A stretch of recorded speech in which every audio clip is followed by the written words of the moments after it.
Evos SG sa kanila naman ang red side at Medyo parang binaril nila yung sarili nila sa paa. Execration, they still looking like they're playing against Blacklist International, but that is to be forgiven.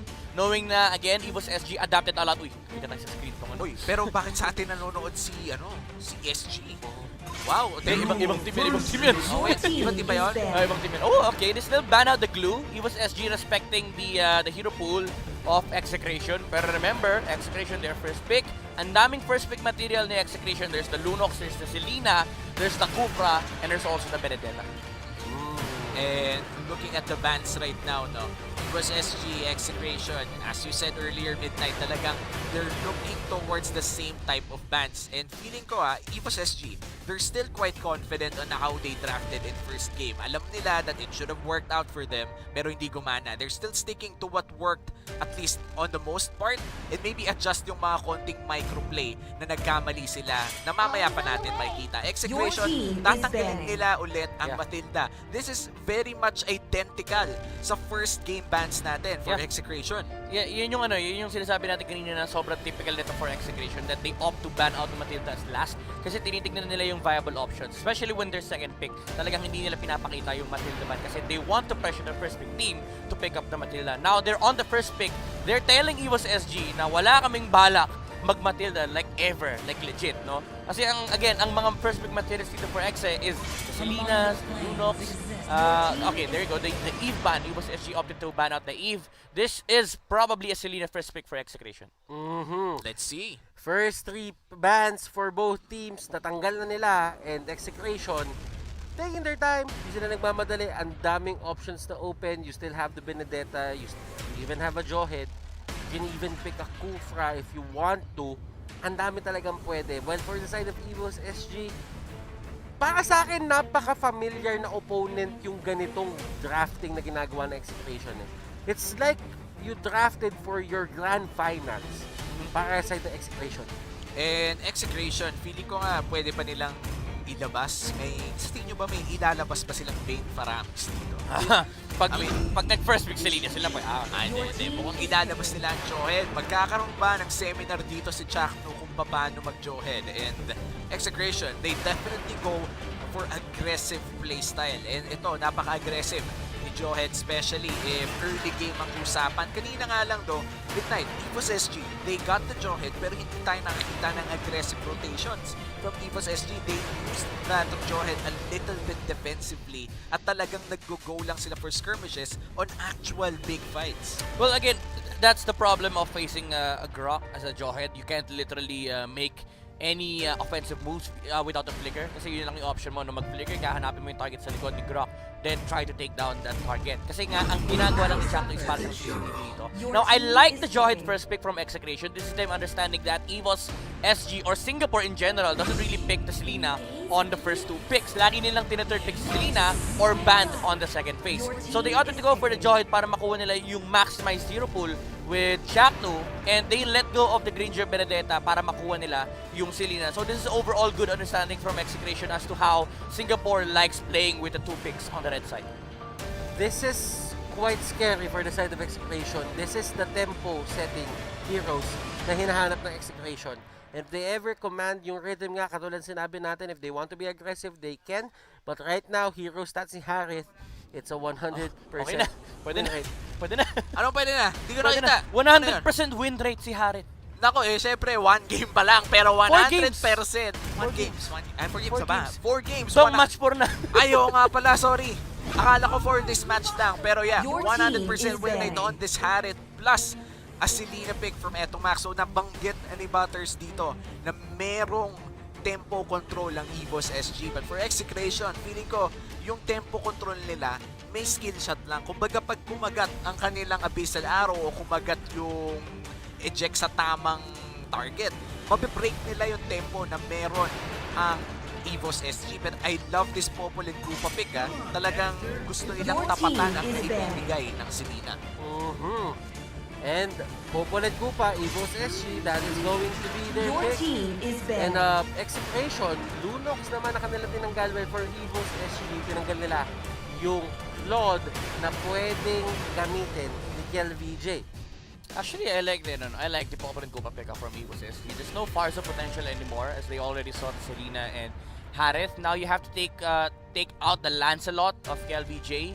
Even if it's not the best assassin that Execration has played, it's really good against the lineup of Evos SG. Yung Popper and Koopa, Benedetta, and Granger, napakahirap labanan ng Lancelot if you have these three heroes. Unless they're willing to let go of the Lancelot and pick up something on the sideline, like for example, the Parats. Para lang may ma-maximize nila yung fact na pwede kasing i-pick ni Execration yung Selena tsaka Lancelot. So most likely parang, alam mo, tinetelegraph lang ni Evos SG. Okay, maglalan Selena sa Exe, ang ganda ng first pick Barat sa atin sa second phase. Yeah, and they ban out the Pakito. Ibig sabihin, inopen nila yung sinasabi mong Lancelot and Execration. They ban out the Farsa, even if it's more of a reactive. Kumbaga, ayaw nilang may kalaban na Farsa on Evos SG side. Now, they have actually ang daming options ng Execration dito ngayon against Evos SG. The Selena against the Popol and Koopa alone would be a battle of information. But apart from that, the tempo could easily switch between two teams. The early damage coming in from Granger and Benedetta versus yung early potential na tumama yung mga skill shots neto ni Selena to the follow-up of the Jawhead. Again, Execration versus Evos SG, based on the first 3 picks alone, talagang magiging ano yung term nyo doon? Yung pag sobrang ma-action Bakbakan. Bakbakan? Well, balagbagan. Balagbagan. Action Jackson. Madami. Hinahanap ko yung term eh. Kasi merong Action Jackson eh. Marami. Ayan yung Lance. Ayan na yung Okay, Lance. I pero like ito, it. Lance and Uranus, ang last pick ng Execration, last 2 picks rather, Evos SG, they go for Rafaela, which means there is a probability na kumuha na sila ng tank side laner. Kasi nga medyo kulang yung kanilang tanking potential. There's two ways to go about this for USS. Tama yung sinabi ni Batis kanina, tank, semi-tank actually, like the heroes of Yuzong, Babarats. Pero one thing that they could go for is they can flex the Benedetta XP lane and they can actually go for a Hayabusa gold lane. Wow, that is gonna be a big turn for Evos SG if ever. But I want to point out the Rafaela pick. I like this Rafaela pick mainly because it answers a lot of the... Oh wow, they're actually gonna flex the Benedetta, but they're not gonna go for a gold lane Hayabusa. They're gonna go for the Alice instead in the gold lane. Panapat dito kay Kendra. It is a great catch. Madali siyang makapag-zone out ng mga tao sa sarili nila ng mga comfort zone, specifically yung mga Zaman Force. And this is going to be interesting. Evos SG, are they gonna take us to a game number 3?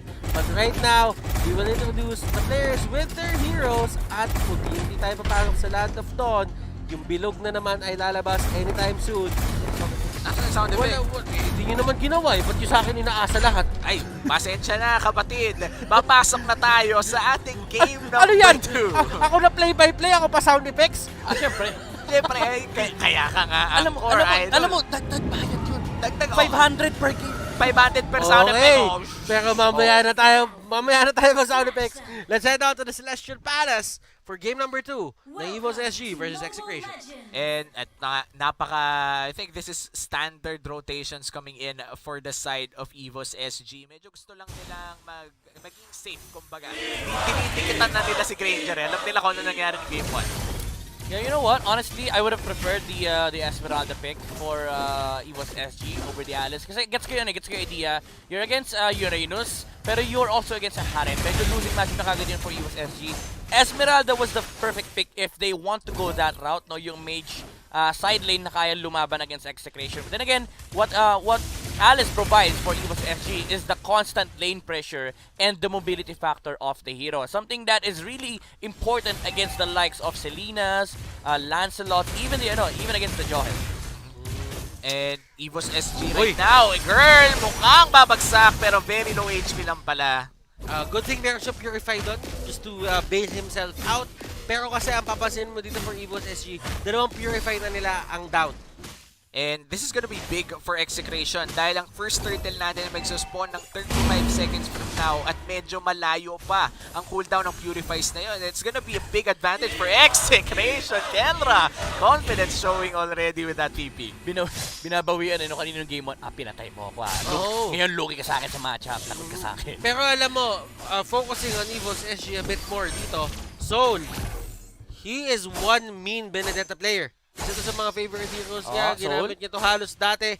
But Soul, will just try to get away. Ayaw niya ayaw niya makipagsuntukan. Medyo mas mahaba kasi yung espada ni Kill VJ ngayon. Medyo mas masakit. Level 4 na rin ang Lancelot na against sa level 3 Benedetta. So medyo egol talaga. They don't want to go for that fight. Pero Turtle bilis bumagsak. Mabilis talaga bumagsak, men. Pero yun, hindi mabilis ang hindi mabilis. Well, mabilis. Mabilis. Mabilis yung Sa pagbagsak sobrang nun. bilis nga, akala mo hindi na mabilis. Oo, sa sobrang bilis, akala ko hindi na mabilis. Tama yan. But, Kill BJ. Turtle Nakuha na. niya yung turtle, pero hindi natin nakikita yung box sa baba. So, isipin nyo na lang na yung nakakuha niya. Oo nga. And that gives Execration a big gold lead, at least for the early game. First Blood plus Turtle, that's an immediate 800 gold lead para sa Execration. Ano kayong gagawin nila dito sa tempo na sila yung nag-start? Kumbaga sila yung naglapag ng unang paa sa sayaw na mangyayari in this game. And tignan mo yung pwesto dito na Execration, doon sa mapa ng Evos SG, masyado silang tapak dito sa may mismong gitna na ng Tier 2 at Tier 3 turrets. Gusto pumunta sa Singapore na rin siya. Nako, baka nga nasa Poland na dong, papasok na doon sa inhibitor. Ano gusto pumunta? Di ba nasa Singapore Oo naman? nga pala. Oo nga. Tama naman. Tama. Anyway, dito sa Execration for the Lancelot na. Again, sabi mo kanina na sila yung unang umapak dito sa dance floor ng Execration. They have a Selena, so they can get they can take resources much faster compared to Evos SG, and they're also playing Lancelot. As a Lancelot in a game, you'd want to establish at least 1,000 gold lead. Then you start taking up the resources of the enemy kasi kailangan leading ka talaga against the enemy para ma-burst on mo yung mga targets na gusto nyo patayin. And si Soul ang magiging target sa may kabila, but Kelra still alive! Oh, wow! Actually, Grabe yun. ang galing ni Kelra dito, humanap ng lusot dun sa rotation ng 4 na tao. Evos SG, 4 yun. Apat na tao ang iniwasan ni Kendra pero they're gonna go for the third instead at mukhang wala na magagawang Execration. Joke lang! Naubusan ng minion. Naubusan ng minion indeed. Potato. They might just actually give this up kasi nandito si Chaknu. Yeah. Ayaw nila pahuli pa. And si Pokemon dito. Oh! Ano ba? Unstoppable Force. Panis! Pero look at that arrow. Connection. Chak to max. Nako, it's gonna be another Pokemon na nahuli. Game 2 na, gotta catch 'em all pa rin, Butters. Katakachemol, Kelra. Wala na siyang Torre dito pero he seems to be happy kasi nakakuha siya ng isang kill and never pa siya nati-take down kahit may 4-man rotation na naganap. And speaking of 4-man rotations, nakaganti naman ang Execration doon sa taas. Actually habang nangyayari yung 4-man rotation, nagkaroon ng cross-map lane si Execration, sila pa nakakuha ng kill. It's a third for a kill at mukhang Turtle pa nga mag-secure ng Execration dito unless may steal na magagana pero Lancelot yan at truthful na. Napakahirap agawan yan. Thorn Rose, Retribution, lahat ng klase ng burst damage na gusto mong makita, pwede niya ibigay at kaya niya tansyahin yun. Depende sa kanyang damage output. And so, hindi niya kinakaya si Renjo dito. Oo, kumbaga parang Exorcist, binato pa nga si Pokemon, karakatsin mo lang naman. At eto si Pokemon na naman ang pinaka-target pero hindi nga siya tutumba.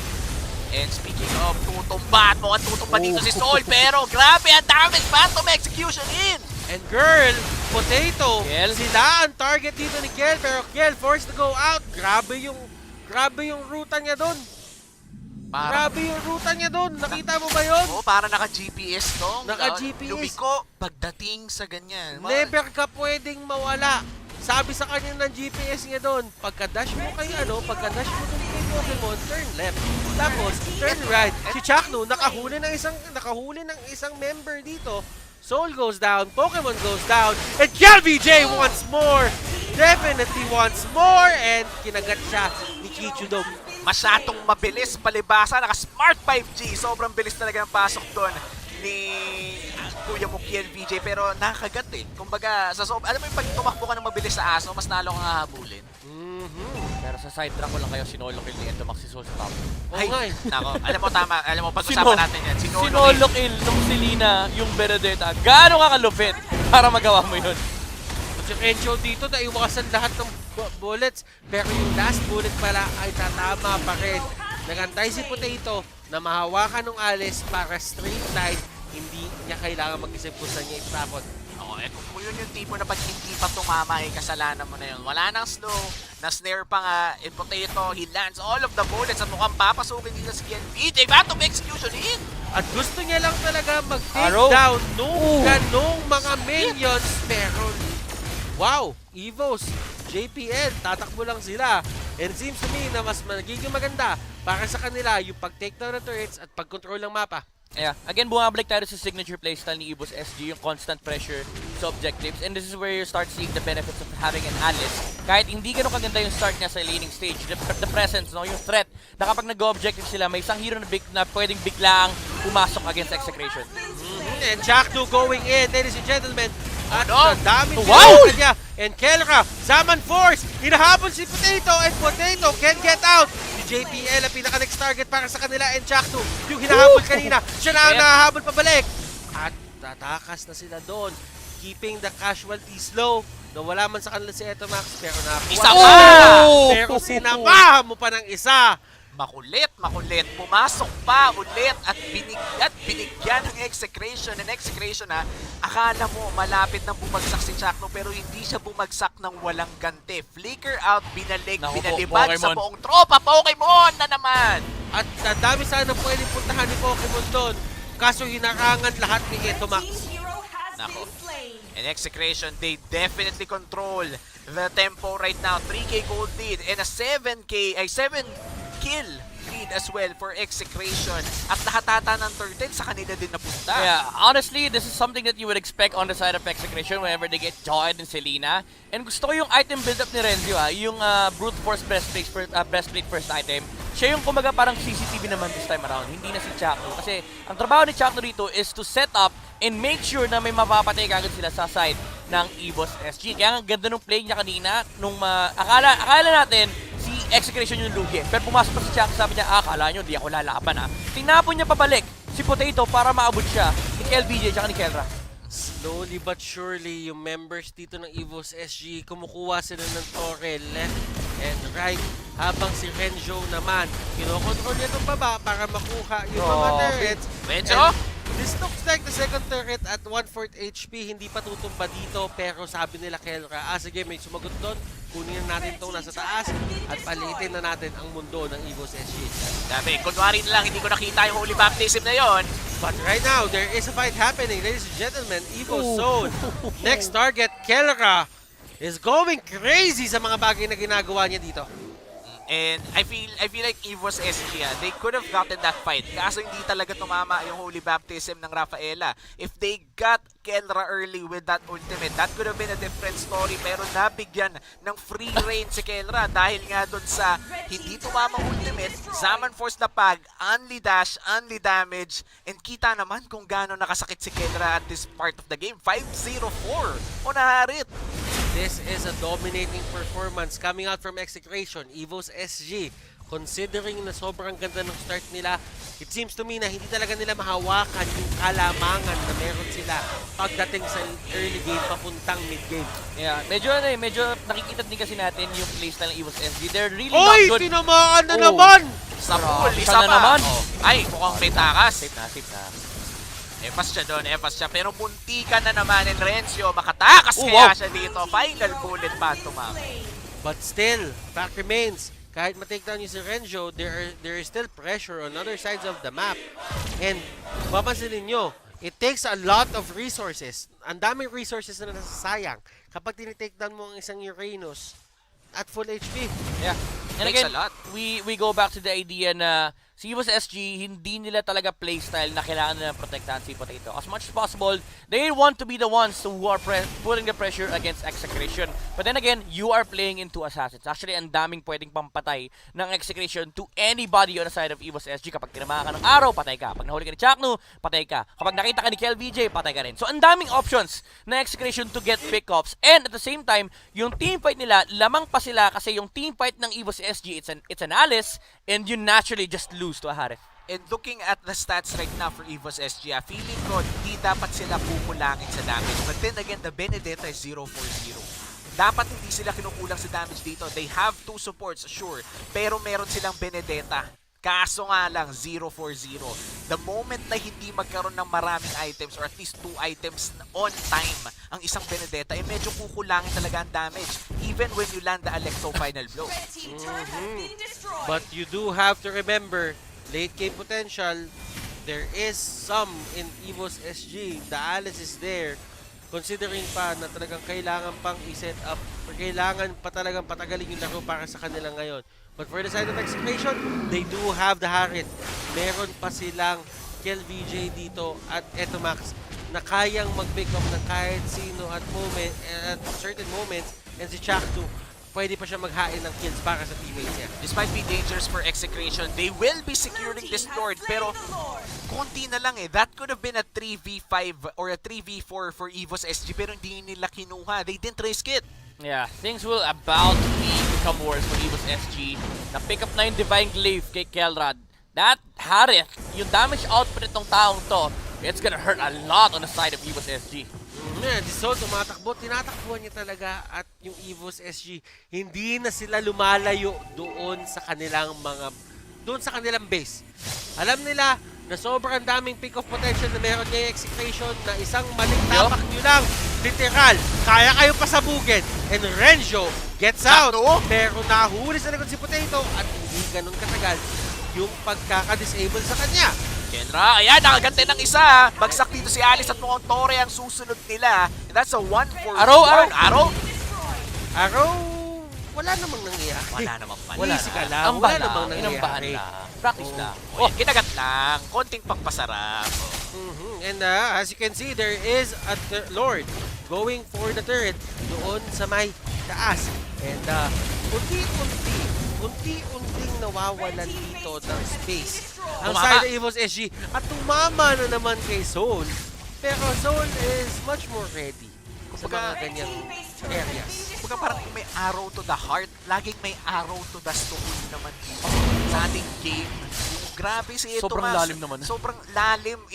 Imagine mo dong, sobrang lalim ng abyssal arrow, lumulusot na sa puso, diretsong kaluluwa na. Ganong asintado si Ito Max. Execration, they are just lurking the area. Kumbaga, ito yung pinakalamang nila para sa akin eh. Like, meron din naman ganito yung side ng Evos SG. Pero I feel for Execration, yung freedom na meron sila sa mapa ngayon, parang dali maglagay ng abyssal trap. Para talaga makita yung mga tao sa paligid, pero si Chaklo yung pinakalikod. And they're just gonna back off. Ayaw nila mag-engage. Disengage lang sila. I mean, at this point, Execration, they're just looking to get all the resources on the side of Evos SG. Kapag may tinama ng araw, we go for it. Kapag may lumabas at natala na ng Chakto, we go for it. Pokemon! Naku po, meron siyang truncheon dito, pero this might be a disaster for Evos SG. Rapo, mapasok. Yung pana hindi tatama pero walang silang pakialam doon. Renjo and the others, they go in. Binato pa ni Chakto si Renjo palabas para save siya. 2 members on the side of Evos SG down. Renjo and the others, andito sila sa area, and si Selena nasa labas. Bato na siya ng bato ng pana at hindi na naman tatama, pero those are good arrows kasi laging nasa-zone out, laging na-isolate yung ibang members ito sa side ng Evos SG. At eto na si Kel VJ going in! Phantom Execution! Tumama sa karamihan! And that is going to be it. Walang buhay dito para sa side ng Evos SG and Execration. They take the series with a 2-0. Malinis na malinis, gentlemen. Malinis ang Pilipinas ngayon, mga kapatid. 2-0 din kanina. 2-0 din ngayon. Blacklist International 2-0. Execration 2-0 din. Undefeated in day 1 of MSC Pilipinas. Sabi ni Kelro, lakas mo mag-harit pa. 100% true. Alam natin lahat yan. Pero yung last play kay Chaklo, di ba namatay siya doon? It looked like a fun thing to do. Pero doon mo makikita yung mindset kasi na Execration. They're always playing